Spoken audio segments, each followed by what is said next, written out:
नमस्कार। श्रीमद्वाल्मीकि रामायणे अरण्यकाण्डे एकोनसप्ततितमः सर्गः। कृत्वैवं मुदकं तस्मै प्रस्थितो राघवो तदा अवेक्षन्तो वने सीतां जग्मतुः पश्चिमां दिशम्। इस प्रकार जटायु के लिए जलांजलि दान करके वे दोनों रघुवंशी बंधु उस समय वहां से प्रस्थित हुए और वन में सीता की खोज करते हुए पश्चिम दिशा की ओर गए। ताम दिशं दक्षिणां गत्वा शरचापासिधारिणो अविप्रहत मैक्ष्वाको पंथानं प्रतिपेदतुः।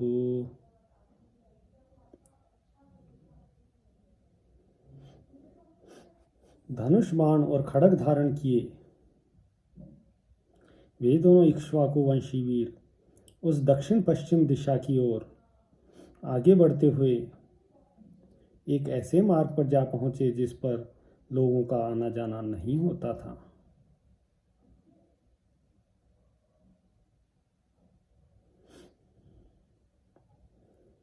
गुल्मैर्वृक्षैश्च बहुभिर्लताभिश्च प्रवेष्टितम् आवृतं सर्वतो दुर्गम गहनम घोरदर्शनम। वह मार्ग बहुत से वृक्षों, झाड़ियों तथा लता बेलों द्वारा सब ओर से घिरा हुआ था। वह बहुत ही दुर्गम, गहन और देखने में भयंकर था। व्यातिक्रम्य तु वेगेन गृहीत्वा दक्षिणां दिशम् सुभीमं तन्महारण्यं व्यतियातो महाबलो। उसे वेगपूर्वक लांग कर दोनों महाबली राजकुमार दक्षिण दिशा का आश्रय ले उस अत्यंत भयानक और विशाल वन से आगे निकल गए। ततः परम जनस्थानात् त्रिकोशं गम्य राघवो कौंचारण्यं विविशतु गहनम तो महोजसो। तदनंतर जनस्थान से 3 कोस दूर जाकर वे महाबली श्री राम और लक्ष्मण क्रौंचारण्य नाम से प्रसिद्ध गहन वन के भीतर गए। नानामेघ घन प्रख्यम प्रहष्टामिव सर्वतः नानावर्ण शुभ पुष्पे मृग पक्षी गणयुतम। वह वन अनेक मेघों के समूह की भांति श्याम प्रतीत होता था। विविध रंग के सुंदर फूलों से सुशोभित होने के कारण वह सब ओर से हर्षोत्फुल्ल सा जान पड़ता था। उसके भीतर बहुत से पशु पक्षी निवास करते थे।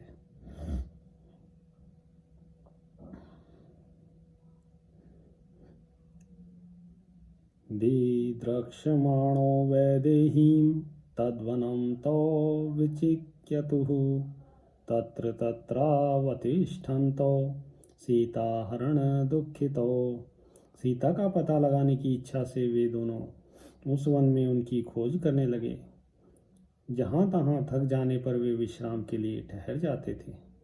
विदेह नंदिनी के अपहरण से उन्हें बड़ा दुख हो रहा था। ततः पूर्वेण तो गत्वा त्रिकोशं भ्रातरौ तदा कौंचारण्यम् अतिक्रम्य मतंगाश्रम मंतरे। तत्पश्चात वे दोनों भाई 3 कोस पूर्व जाकर कौंचारण्य को पार करके मतंग मुनि के आश्रम के पास गए। दृष्ट्वा तु तद्वनं घोरं बहुभीम मृगद्विजम् नानावृक्ष समाकीर्णं सर्वं गहन पादपम। वह वन बड़ा भयंकर था। उसमें बहुत से भयानक पशु पक्षी निवास करते थे। अनेक प्रकार के वृक्षों से व्याप्त वह सारा वन गहन वृक्षावलियों से भरा था। ददृशा ते गिरो तत्र दरीं दशरथात्मजो पाताल सम गंभीराम तमसा नित्य संवृताम। वहां पहुंचकर उन दशरथ राजकुमारों ने वहां के पर्वत पर एक गुफा देखी जो पाताल के समान गहरी थी। वह सदा अंधकार से आवृत रहती थी। असाध्य च नरव्याघ्रो दर्यास्तस्या विदूरतः ददर्श तुर्महारूपां राक्षसीं विकृताननाम। उसके समीप जाकर उन दोनों नरश्रेष्ठ वीरों ने एक विशालकाय राक्षसी देखी जिसका मुख बड़ा विकराल था।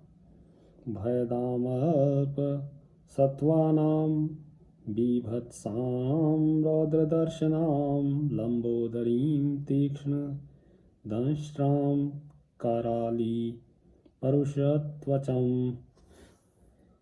वह छोटे छोटे जंतुओं को भय देने वाली तथा देखने में बड़ी भयंकर थी। उसे देखकर घृणा होती थी। उसके लंबे पेट, तीखी दाढ़ें और कठोर त्वचा थी। वह बड़ी विकराल दिखाई देती थी। भक्षयतीं मृगान् श्रीमान् विकटां मुक्त मूर्धजाम् अवेक्षतां तु तौ तत्र भ्रातरो राम लक्ष्मणो। भयानक पशुओं को भी पकड़कर खा जाती थी। उसका आकार विकट था और बाल खुले हुए थे। उस कंदरा के समीप दोनों भाई श्री राम और लक्ष्मण ने उसे देखा। सा समासाद्य तौ वीरो व्रजन्तं भ्रातुरग्रतः एहि रंस्या वहेत्युक्त्वा समालम्भत लक्ष्मणम। वह राक्षसी उन दोनों वीरों के पास आई और अपने भाई के आगे आगे चलते हुए लक्ष्मण की ओर देखकर बोली कि आओ हम दोनों चलें। ऐसा कहकर उसने लक्ष्मण का हाथ पकड़ लिया। वाचे चैनम वचनम सौमित्रीम उपगूह्य च अहं त्वयोमुखी नाम लाभस्ते त्वम् असि प्रियः।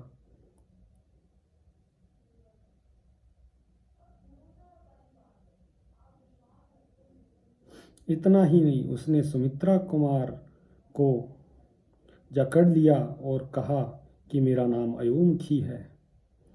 मैं तुम्हें भार्या रूप में मिल गई तो समझ लो तुम्हें बड़ा लाभ हुआ। नाथ पर्वत दुर्गेषु नदीनां पुलिनेषु च आयुश्चेरम् इदं वीर त्वं मया सह रंस्यसे।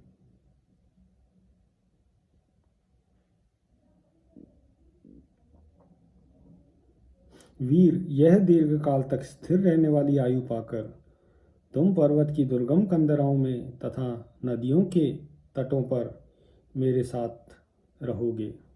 एवं मुक्तस्तु कुपितः खड्ग मुद्घृत्य लक्ष्मणः कर्णनासस्तनं तस्या नृचिकर्तारिसूदनः। राक्षसी के ऐसा कहने पर शत्रुसूदन लक्ष्मण क्रोध से जल उठे। उन्होंने तलवार निकालकर उसके नाक और कान काट डाले। कर्णनासे निकृत्ते तु विस्वरं विननादसा यथा गतं प्रदोद्राव राक्षसी घोर दर्शना। नाक और कान के कट जाने पर वह भयंकर राक्षसी जोर से चिल्लाने लगी और जहाँ से आई थी उधर ही भाग गई। तस्यां गतायां गहनं व्रजन्तो वनमोजसा आसीद तुर्मित्रद्नो भ्रातरो राम लक्ष्मणो। उसके चले जाने पर वे दोनों भाई शक्तिशाली श्री राम और लक्ष्मण बड़े वेग से चलकर एक गहन वन में जा पहुंचे।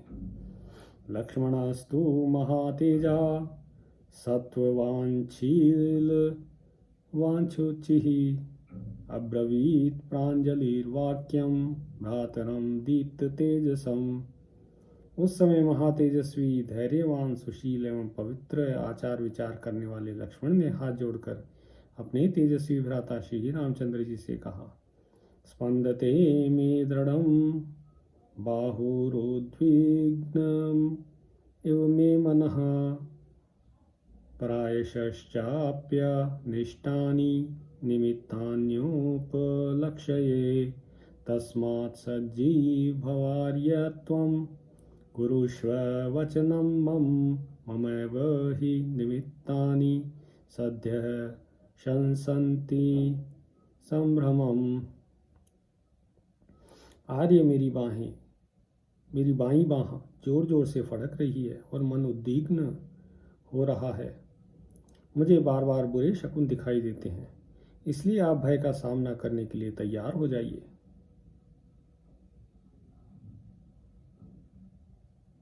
ये जो शकुन है, बुरे शकुन हैं, वो मुझे तत्काल प्राप्त होने वाले भय की सूचना देते हैं। एष वंजुल को नाम पक्षी परम दारुणः अव्योर्विजयं युद्धे शंसन्निव विनर्दति।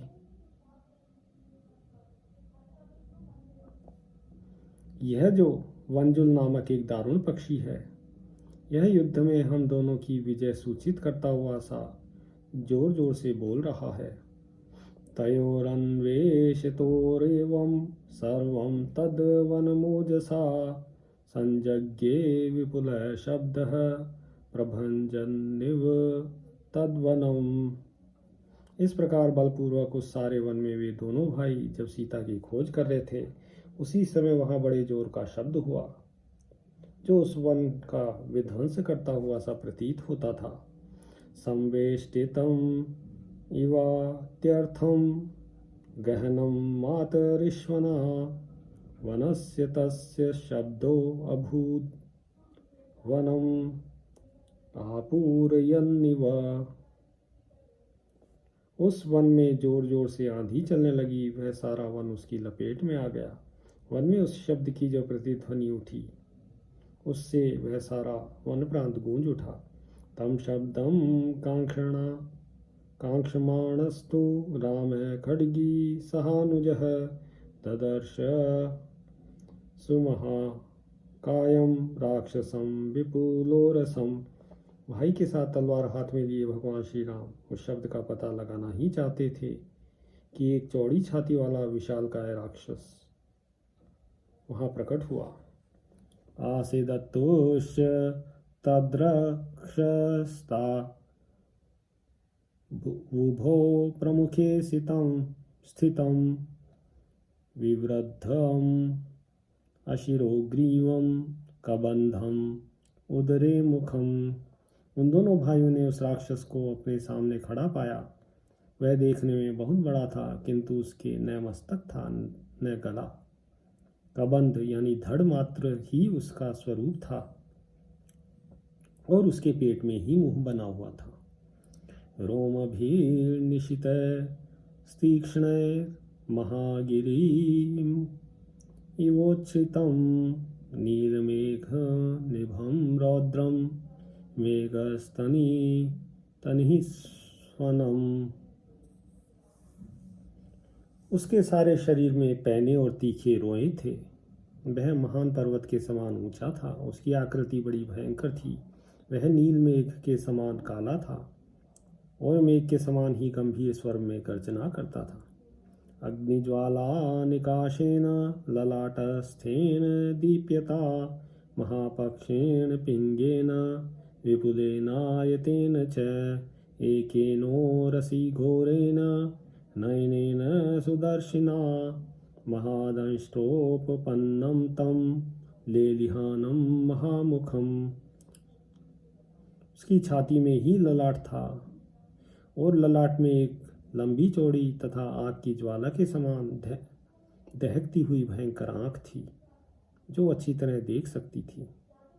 उसकी पलक बहुत बड़ी थी और वह आंख भूरे रंग की थी। उस राक्षस की डाढ़ें बहुत बड़ी थी तथा वह अपनी लपलपाती हुई जीभ से उस विशाल मुख को बारंबार चाट रहा था।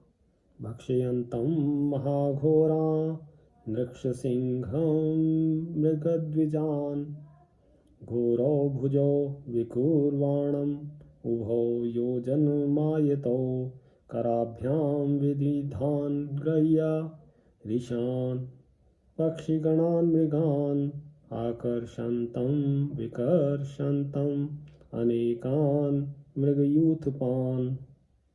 अत्यंत भयंकर रीछ, सिंह, हिंसक पशु और पक्षी ये ही उसके भोजन थे।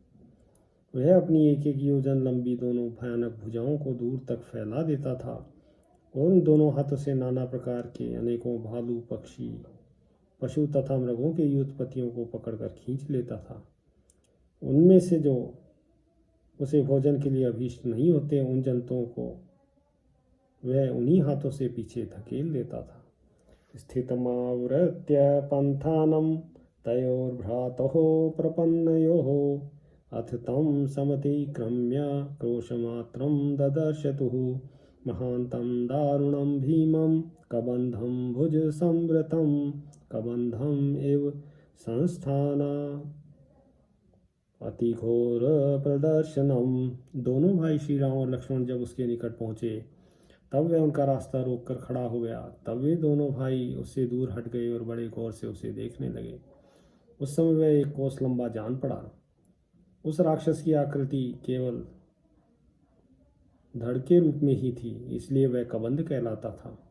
वह विशाल, हिंसापरायण, भयंकर तथा दो बड़ी बड़ी भुजाओं से युक्त था और देखने में अत्यंत घोर प्रतीत होता था। स महाबाहुरत्यर्थं प्रसार्य विपुलो भुजो जग्राह सहितावेव राघवो पीड़यन् बलत्। उस महाबाहु राक्षस ने अपनी दोनों विशाल भुजाओं को फैलाकर उन दोनों रघुवंशी राजकुमारों को बलपूर्वक पीड़ा देते हुए एक साथ ही पकड़ लिया। खड्गिनो दृढ़धन्वानो तिग्म तेजो महाभुजो भ्रातरो विवशं प्राप्तो कृष्यमाणो महाबलो। दोनों के हाथों में तलवारी थी, दोनों के पास मजबूत धनुष थे और वे दोनों भाई प्रचंड तेजस्वी विशाल भुजाओं से युक्त तथा महान बलवान थे, तो भी उस राक्षस के द्वारा खींचे जाने पर विवशता का अनुभव करने लगे। तत्र धैर्याच्च शूरस्तु राघवो नैव व्यथे बल्यादनाश्रयाच्चैव लक्ष्मणस्त्वभिव्यथे। उस समय वहाँ शूरवीर रघुनंदन श्री राम तो धैर्य के कारण व्यथित नहीं हुए, परंतु बाल बुद्धि होने के तथा धैर्य का आश्रय न लेने के कारण लक्ष्मण के मन में बड़ी व्यथा हुई। उवाच च विषण्णः सन् राघवं राघवानुजः पश्य मां विवशं वीर राक्षसस्य वशं गतम्। श्री राम के छोटे भाई लक्ष्मण विषादग्रस्त हो रघुनाथ जी से बोले, वीरवर देखिए, मैं राक्षस के वश में पड़कर विवश हो गया हूँ। मैं केन तुनिर्युक्तः परिमुच्य स्वराघवो मां ही भूतबलिं दत्वा पलायस्व यथा सुखम। रघुनंदन, एकमात्र मुझे ही इस राक्षस को भेंट देकर आप स्वयं इसके बाहुबंधन से मुक्त हो जाइए। इस भूत को मेरी ही बलि देकर आप सुखपूर्वक यहाँ से निकल जाइए। अधिगन्तासि वैदेहीम् अचिरेणेति मे मतिः प्रतिलभ्य च काकुत्स्थ पितृपैतामहीं महीं तत्र मां रामराज्यस्थः स्मर्तुम् अर्हसि सर्वदा। मेरा विश्वास है कि आप शीघ्र ही विदेह राजकुमारी को प्राप्त कर लेंगे। ककुत्स कुलभूषण श्री राम वनवास से लौटने पर पिता पितामहों की भूमि को अपने अधिकार में लेकर जब आप राज सिंहासन पर विराजमान होइएगा, तब वहाँ सदा मेरा भी स्मरण करते रहिएगा। लक्ष्मणेन एवं मुक्तस्तु रामः सौमित्रीं ब्रवीत् मा स्म त्रासं वृथा वीर नहीं त्वादृग विषीदति। लक्ष्मण के ऐसा कहने पर श्री राम ने उन सुमित्रा कुमार से कहा, वीर तुम भयभीत नहीं हो, तुम्हारे जैसे शूरवीर इस तरह विषाद नहीं करते हैं। एतस्मिन्नन्तरे क्रूरो भ्रातरो राम लक्ष्मणो तावुवाच महाबाहु कबंधो दानवोत्तमः। इस वीर में क्रूर हृदय वाले दान नव शिरोमणि महाबाहु कबंध ने उन दोनों भाई श्री राम और लक्ष्मण से कहा, को युवां वृष भस्कंधो महाखड़ग धनुर्धरो घोरं देशम इमं प्राप्तो दैवेन मम चाक्षुषो वदतं कार्यं इह वाम किमर्थं चागतो युवाम। तुम दोनों कौन हो? तुम्हारे कंधे मजबूत, तुम्हारी बड़ी बड़ी तलवारें और धनुष, तुमने धनुष धारण कर रखे हैं। इस भयंकर देश में तुम दोनों किस लिए आए हो? यहाँ तुम्हारा क्या कार्य है? बताओ। भाग्य से ही तुम दोनों मेरी आंखों के सामने पड़ गए। इमं देशम अनुप्राप्तो क्षुधार्तस्येह तिष्ठतः सबाण चाप खड्गो च तीक्ष्णशृंगा विवर्षभो मां तूर्णम् अनुसंप्राप्तो दुर्लभम जीवितम ही वाम। मैं यहाँ भूख से पीड़ित होकर खड़ा था और तुम स्वयं धनुष बाण और खड्ग लिए तीखे सींग वाले दो बैलों के समान तुरंत ही स्थान पर मेरे निकट आ पहुँचे। अतः अब तुम दोनों का जीवित रहना कठिन है। तस्य तद्वचनं श्रुत्वा कबन्धस्य दुरात्मनः उवाच लक्ष्मणं रामो मुखेन परिशुष्यता कृच्छ्रात् कृच्छ्रतरं प्राप्य दारुणं सत्यविक्रम व्यसनं जीवितान्ताया प्राप्तम् अप्राप्य ताम प्रियाम।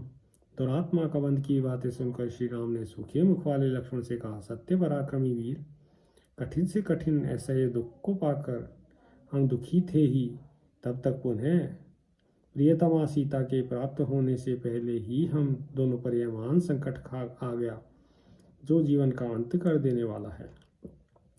कालस्य सुमहद्वीर्यं सर्वभूतेषु लक्ष्मण त्वां च मां च नरव्याघ्र व्यसने पश्य मोहितो नहि भारोऽस्ति दैवस्य सर्वभूतेषु लक्ष्मण। नरश्रेष्ठ लक्ष्मण, काल का महान बल सभी प्राणियों पर अपना प्रभाव डालता है। देखो, तुम और मैं दोनों काल के दिए हुए अनेकानेक संकटों से मोहित हो रहे हैं। सुमित्रा नंदन, दैव अथवा काल के लिए संपूर्ण प्राणियों पर शासन करना कठिन नहीं है। शूराश्च बलवन्तश्च कृतास्त्राश्च रणाजिरे काला विपन्नः सीदन्ति यथा वालुक सेतवः। जैसे बालू के बने हुए पुनः पानी के आघात से ढह जाते हैं,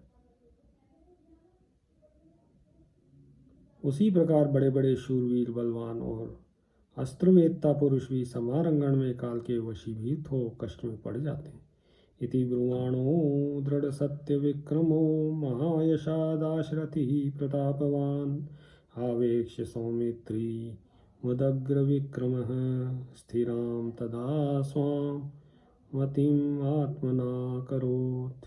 ऐसा कहकर सुदृढ़ एवं सत्य पराक्रम वाले महान बल विक्रम से संपन्न महायशस्वी प्रतापशाली दशरथ नंदन श्री राम ने सुमित्रा कुमार की ओर देखकर उस समय स्वयं ही अपनी बुद्धि को सुस्थिर कर लिया। इत्यार्षे श्रीमद् रामायणे वाल्मीकिये आदिकाव्ये अरण्यकाण्डे 59तमः सर्गः। सियावर रामचंद्र पद जय शरणम्।